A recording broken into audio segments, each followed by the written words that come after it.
نبی پاک صاحب الالاق سید عالم صلی اللہ علیہ وسلم نے فرمایا کہ ایک شخص رات کو ارادہ کر کے سویا تھا کہ سویرے تہجد پڑھوں گا۔ ایک تو وہ ہے جس کا ارادہ ہی کوئی نہیں، فجر پڑھنے کا بھی ارادہ ہی نہیں، سرے سے پروگرام ہی نہیں۔ اس کو پتہ چل گیا کہ ڈاکٹر نے کہا تھا 7-8 گھنٹے سونا ہے، تو اب وہ ٹائم دیکھ رہا ہے 2 بجے سو رہا ہوں، 10 بجے اٹھ جاؤں گا۔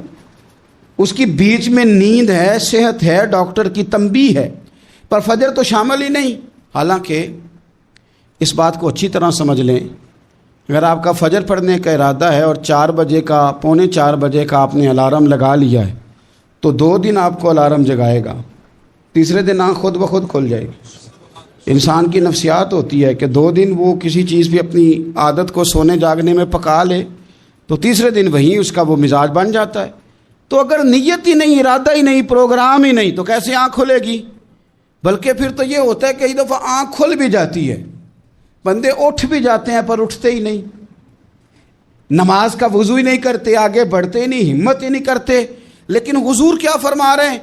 کریم محبوب علیہ السلام فرمانے لگے جس کا تہجد پڑھنے کا ارادہ تھا لیکن نیند غالب آ گئی، اٹھ نہیں سکا۔ حضور فرماتے ہیں نیند تو اب اس نے پوری کر ہی لی ہے نا، پر ارادہ تھا تہجد پڑھنے کا۔ تو محبوب فرماتے ہیں نیند رب کی طرف سے صدقہ ہو گئی اور تہجد کا بھی اللہ نے ثواب عطا فرما دیا۔ ارادے صاف کرے، پکے کرے، نیتیں کھری رکھے، نیت صاف رکھے، اخلاص پیدا کرے، تو پھر تو گھر میں بیٹھے بیٹھے بڑی نیکیوں کا ثواب ملتا ہے۔ پھر تو اپنے گھر کے اندر موجود رہنے پر بھی اس سے بڑے بڑے لمبے سفروں کا ثواب ملتا ہے۔ حضرت انس بن مالک رضی اللہ تعالیٰ عنہ فرماتے ہیں ہم تبوک سے واپس آ رہے تھے تو نبی پاک علیہ السلام نے فرمایا ہمارے کچھ بھائی ہیں بھائی جو بیٹھے مدینے میں ہیں، پر ہم نے جو گھاٹی بھی طے کی، جو سفر بھی طے کیا، وہ ہمارے ساتھ ہی تھے۔ بیٹھے کہاں ہیں؟ مدینے میں، پر ہم نے جتنا سفر طے کیا وہ ساتھ ہی تھے۔ حضرت انس بن مالک کہتے ہیں ہمارے تو کان کھڑے ہو گئے کہ بیٹھے بھی گھر ہیں اور ہمارے ساتھ ہیں۔ تو حضور سید عالم علیہ السلام نے پھر بات کو کھولا اور فرمایا وہ جان بوجھ کے نہیں بیٹھے رہے، ارادہ ان کا پکا تھا ہمارے ساتھ آنے کا، لیکن کسی مجبوری کی وجہ سے نہیں آ سکے۔ کوئی بیماری نے آ لیا تو نہیں آ سکے، چونکہ وہ مجبوری کی وجہ سے نہیں آ سکے، آ نہیں سکے، لیکن رب کریم نے ہم جس سفر سے گزرے ہیں اس کا اجر انہیں عطا فرمایا ہے۔ ثواب میں، اجر میں وہ برابر کے شریک ہیں، چونکہ ان کا ارادہ پورا تھا، پروگرام پکا تھا، وہ آنا چاہ رہے۔ میرے رسول پاک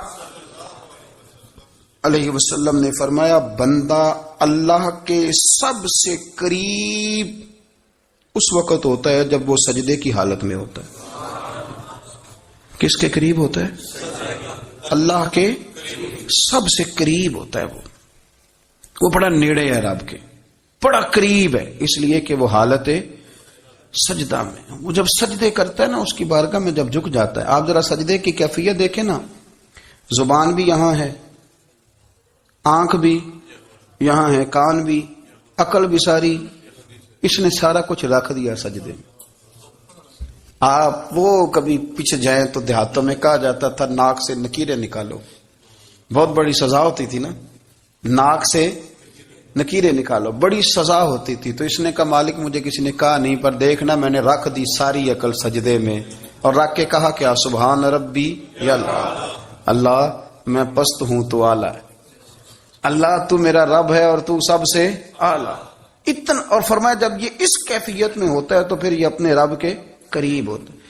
کثرت عبادت، نوافل، اللہ تبارک و تعالی جب مسلمان کو توفیق دے اور اللہ کی بارگاہ کی جانب وہ رجوع کرے تو پھر اس کا رویہ یہ ہونا چاہیے کہ اس کی توجہ ہو اللہ کی جانب۔ ہمارے ہاں تسبیحات پڑھ لی جاتی ہیں اگر کبھی موقع ملے، لیکن وہ خاص انہماک، وہ خاص شوق، وہ خاص ذوق اللہ تبارک و تعالیٰ کی عبادت کا، ایک ہوتا ہے نماز پڑھنا، ایک ہوتا ہے اہتمام کے ساتھ نماز پڑھنا، یعنی ذرا وقت پہ اٹھنا، ذرا صحیح کر کے وضو کرنا، ذرا شوق سے مصلی بچھانا۔ ایک ہوتا ہے تسبیح پڑھ لینا اور ایک ہوتا ہے ذرا تھوڑا سا نا شوق کے ساتھ اللہ کو یاد کرنا۔ فرمایا وَإِذَا سَأَلَكَ عِبَادِي أَنِّي فَإِنِّي قَرِيبٌ، محبوب جب میرے بندے آپ کی بارگاہ میں آ کے میرے بارے میں پوچھے نا تو ان سے کہہ دینا میں ان کے قریب ہی ہوں۔ قریبی ہوں. دلیل کیا ہے؟ آئی عزادان، یہ جب بھی مجھ سے دعا مانگیں گے میں ان کی دعاؤں کو قبول فرماؤں گا. میں ان کے قریب ہوں، میں ان کے قریب ہوں. یہ جب بھی دعا مانگیں گے نا میں قبول کروں گا، میں ان کے قریب ہوں. اللہ تبارک و تعالیٰ کے بندے اللہ سے محبت کرتے، رب کی بارگاہ میں جھکتے، اس کو اپنے دکھ سناتے، اس کے پیارے محبوب صلی اللہ تعالی علیہ وسلم کا وسیلہ لے کے اس کے حضور حاضر ہو جاتے، پیشانیاں سجدوں سے روشن ہوتی. قربان جاؤں زمانہ سارا سو جاتا لیکن آمنہ کے لال مصلی بچھا لیتے.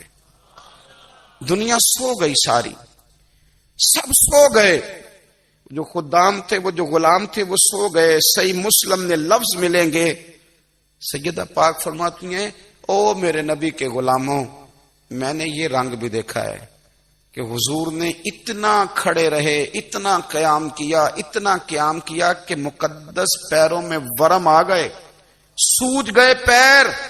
اتنے بڑے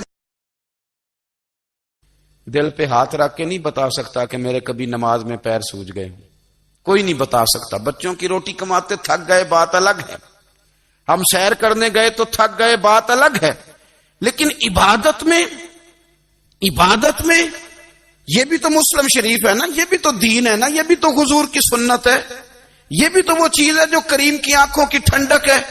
سیدہ فرماتی ہیں پیروں میں ورم آ گئے اور ساری رات ہی حضور نے نماز پڑھی اور ایک ہی آیت بار بار دہرائی. مسجد نبوی میں بلال حبشی نے فجر کی اذان دے دی اور حضور ابھی مصلی پہ تھے. کریم فارغ ہوئے، میں نے عرض کی یا رسول اللہ صلی اللہ علیہ وسلم، آپ کے تو صدقے اللہ اگلے پچھلوں کے گناہ معاف کرے گا، تو آپ اتنی آہوزاری کیوں فرماتے ہیں؟ آپ تو شفیع ہیں، آپ تو انبیاء کے امام ہیں. تو حضور نے فرمایا عائشہ تم نے گنوایا ہے نا میرے اللہ کی مجھ پر کتنی رحمت ہے. افلا اکون عبدا شکورا، فرمایا اگر اس نے اتنی نعمتیں دی ہیں تو کیا میں اس کا شکر گزار بندہ نہ بنوں؟ میں شکر گزار بندہ نہ بنوں اس کا؟ پھر اگر اتنی نعمتیں اس نے دی ہیں، مجھے اتنا نوازا ہے، تو پھر میں اس کے سامنے سجدے نہ کروں؟ او میرے بھائی، بڑے قابل فخر لوگ ہیں ہم کہ ہم نبی پاک کے غلام ہیں. ہم قابل فخر ہیں کہ نبی کریم کے غلام ہیں.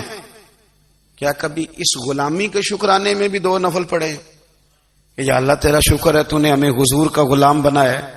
یاد رکھیں کہ اپنی روحانی زندگی کو آباد کریں، استغفار پڑھیں، تسبیحات کریں. حضرت عبداللہ ابن عمر کو نبی پاک نے فرمایا تھا راجل صالح، یہ نیک بندہ ہے، یہ متقی آدمی. حضرت عبداللہ ابن عمر رضی اللہ تعالیٰ عنہ سیدنا فاروق اعظم رضی اللہ تعالیٰ عنہ کے صاحبزادے ہیں اور ان کی ہمشیرہ سیدہ حفصہ رضی اللہ تعالیٰ عنہ حضور کی زوجہ محترمہ. ایک دن اپنی ہمشیرہ سے کہنے لگے کہ نبی کریم صلی اللہ تعالی علیہ وسلم گھر میں آئے نا، اور اگر حضور غم امت میں پریشان نہ ہوں، طبیعت کو حشاش بشاش دیکھو، تو ذرا پوچھنا تو صحیح حضور کا میرے بارے میں کیا خیال ہے، پوچھنا تو صحیح کہ کریم کی بارگاہ میں میرا کیا مقام ہے، میرے بارے میں حضور کیا فرماتے ہیں. اب بہن کو کام بتائے اور بتائے بھی بھائی، اور پھر بہن وہ کام نہ کرے، یہ تاریخ میں ہوتا نہیں. حضرت عمر فاروق رضی اللہ تعالیٰ عنہ کی صاحبزادی ام المومنین رضی اللہ تعالیٰ عنہ فرماتی ہیں کہ میں تو بس منتظر تھی. انہوں نے تو کہا تھا نا کہ اگر تم حشاش بشاش دیکھو تو بات کرنا، لیکن حضور تشریف لائے، میری باری تھی، میرے گھر تشریف لائے، کھانا پیش کیا تو فوراً میں نے عرض کی حضور ایک بات پوچھنی تھی. حضور نے فرمایا پوچھئے. میں نے عرض کی حضور میرے بھائی عبداللہ ابن عمر کے بارے میں آپ کا کیا خیال ہے؟ نوجوانوں میری بات پہ غور کرنا، میرے بھائی کے بارے میں آپ کا کیا خیال ہے؟ تو نبی کریم صلی اللہ تعالی علیہ وآلہ وسلم نے میری طرف دیکھا اور پھر حضور زیر لب تھوڑا مسکرائے. اور بریلی کے امام کہتے ہیں کہ حضور مسکرا دیتے تھے نا تو جو بڑا دکھی ہوتا تھا وہ بھی ہنس پڑتا تھا. اب سوال پیدا ہوتا تھا کہ پھر تو اس مسکراہٹ کے لیے انتظار کرنا پڑتا ہوگا کئی مہینے کہ حضور مسکرائیں تو رونے والے ہنسیں. تو اعلیٰ حضرت فرماتے نہیں، انتظار نہیں کرنا پڑتا، یہ مسکراتے رہنا تو حضور کی عادت ہے. جس کی تسکین سے روتے ہوئے ہنس پڑے، اس تبسم کی عادت پہ لاکھوں سلام. یعنی یہ تو عادت ہے حضور کی مسکراتے رہنا، اس کے لیے انتظار نہیں کرنا پڑتا. بھائیو آپ خیال رکھیں گے، غور کریں گے. حضرت عبداللہ ابن عمر رضی اللہ تعالیٰ عنہ کے بارے میں پوچھا تو سیدہ فرماتی ہیں کہ نبی کریم صلی اللہ تعالی علیہ وسلم نہ زیر لب مسکرائے اور فرمایا حفصہ تیرا بھائی ہے تو اچھا، لیکن میں نے سنا ہے کہ عشاء کی نماز پڑھتا ہے تو فجر تک سویا ہی رہتا ہے. او نوجوانوں، 10 بجے تک سونے کی بات نہیں ہوئی، 9 بجے تک سونے کی بات نہیں ہوئی، 11 بجے اٹھنے کی بات نہیں. حضور فرمانے لگے میں نے سنا ہے کہ عشاء کی نماز پڑھ کے سو جاتا ہے اور فجر تک سویا ہی رہتا ہے. اسے چاہیے کہ تہجد کے وقت اٹھا کرے، اللہ کی بارگاہ میں حاضر ہوا کرے، آہوزاری کرے، سجدے کرے، عبادت کرے. اٹھتا ہے اور فجر میں جا کے اٹھتا ہے. حضرت جناب حفصہ رضی اللہ تعالیٰ عنہ کہتی ہے میں نے جناب عبداللہ ابن عمر کو پیغام دیا اور میں نے کہا میرے جوان بھائی سن. نبی پاک نے فرمایا ہے تو اچھا پر تہجد میں نہیں اٹھتا، نفل نہیں پڑھتا. او میری ملت کے جوانوں، مزہ نہیں آ جاتا جب ساری دنیا سوئی ہو، ساری دنیا، اور بستر بھی گرم ہو اور نیند بھی پورا غلبہ کر رہی ہو، اور اچانک گھنٹی بجے دماغ میں، آنکھ کھلے، گھڑی پہ نظر پڑے، 3:30 4 بجے کا پیغام گھڑی بتائے، اور کوئی چڑھتی جوانی والا اٹھ کے وضو کرے، اور جب وہ مصلی کھول کے بچھائے تو مدینے والے محبوب کہتے ہیں کہ ہر نماز پہ رب ثواب دیتا ہے، اور جو اٹھ کے تہجد کی نماز پڑھے اسے دیکھ کے تو رب مسکراتا ہے. جو اس کی شان کے لائق ہے، جو اس کی شان کے لائق، وہ مسکراتا ہے، خوش ہوتا ہے کہ میرا بندہ تہجد میں اٹھ گیا، وہ مسکراتا ہے. کاش ہماری صبحیں کبھی اپنے مالک کے نام ہو جائیں. رسول کائنات نے فرمایا، رب کریم فرماتا ہے جب میرا بندہ ہاتھ اٹھاتا ہے نا تو مجھے حیا آتی ہے کہ میں خالی کیسے لوٹا دوں اس کے. اتنے بڑے بادشاہ کی بارگاہ میں. او بھائی، لوگوں سے عزتیں تلاش کرتے ہو تو وہ کیا تمہیں عزت دیں گے؟ وہ تو کل اچھا کہتے ہیں، پرسوں برا کہنے لگ جاتے ہیں. لوگوں کے سامنے گڈ بک میں آنا چاہو گے تو وہ تو سویرے تمہارے بارے میں کچھ کہیں گے، شام کچھ اور کہیں گے. اپنی روحانی زندگی آباد کریں، اپنے مصلی کو وقت دیں، اور دنیا سے چھپ کر، اس موبائل کو بند کر کے، اور اپنے آپ سے بھی چھپ کے اور تنہا ہو کے، چھپا کے سارا کچھ اپنے آنسو اپنے رب کی بارگاہ میں پیش کریں، اس کے حضور حاضری دیں. سنو نا ترمذی کی حدیث، اور اسے یاد رکھنا. نبی پاک علیہ السلام نے فرمایا اپنے دکھ لوگوں کے سامنے نہ بیان کرنا، سیٹھوں نوابوں کو نہ بتاتے پھرنا، دنیا داروں کے سامنے جا کے نہ رونا کہ میں تکلیف میں ہوں. فرمایا اگر دنیا داروں کو دکھ بتاؤ گے رب تمہیں کبھی غنی نہیں کرے گا. کریم محبوب فرمانے لگے بندوں کے سامنے دکھ نہ بیان کرنا، اللہ تجھے کبھی غنی نہیں کرے گا. تو اپنے دکھ اپنے رب کو بتا، تو دعائیں مانگ، تو اس کی بارگاہ میں حاضر ہو، تو اس کے حضور عرض کر. فرمایا اپنے دکھ اپنے رب کو بتا، وہ جلدی کرے یا دیر سے کرے تجھے ساری دنیا سے بے نیاز کر دے گا، تجھے کسی کا محتاج نہیں رہنے دے گا. بھائی اپنا مصلی کا، عبادت کا، وظائف کا، اللہ اللہ کا سلسلہ اس کو مضبوط کرے، اپنی دعاؤں کے تعلق کو مضبوط کرے. دعائیں بڑے انقلاب برپا کر دیتی ہیں. ہم تھوڑے نا جب سے خشک ہوئے ہیں نا، خشک، اور میری تو جماعت ہی صوفیاء کی جماعت تھی. ہم تو داتا علی اجمیری کی جماعت سے، ہم تو خواجہ اجمیری کی جماعت سے، ہم تو شیخ احمد فاروق سرہندی کی جماعت سے، ہم تو صوفیاء کی جماعت. ہماری جماعت نے بھی وہ تعلق جو ہمارے بزرگوں نے بنایا تھا. بزرگ اللہ کے قریب کیسے جاتا ہے؟ تو ہمارے یہاں نا بہت سارے لوگ کہتے ہیں جی نظر ہو گئی تو کام ہو گیا. بھائی جو بخاری مسلم میں طریقہ ہے نا اللہ کا قرب پانے کا، وہ تو نفل ہے. نبی کریم علیہ الصلوۃ والسلام نے فرمایا بندہ نفلوں کے ذریعے رب کے قریب جاتا ہے، اور اتنا قریب جاتا ہے کہ پھر اللہ اس کی زبان بن جاتا ہے، اللہ اس کی آنکھیں بن جاتا ہے، کان بن جاتا ہے، ہاتھ اور پیر بن جاتا ہے. تو یہ تو عبادت ہے، یہ تو اللہ کی بارگاہ کی حاضری ہے جو آپ کو اللہ کے قریب کرے گی. تو اپنے نماز کو اہمیت دے کے ادا کریں. نمازیں موبائل بند کر کے ادا کریں. دیکھیں نا کچھ لوگ کہتے ہیں مجھے ٹائم نہیں ملتا نماز کا، تو میں کہتا ہوں یہ آپ نے بڑی جرت کی بات کی ہے.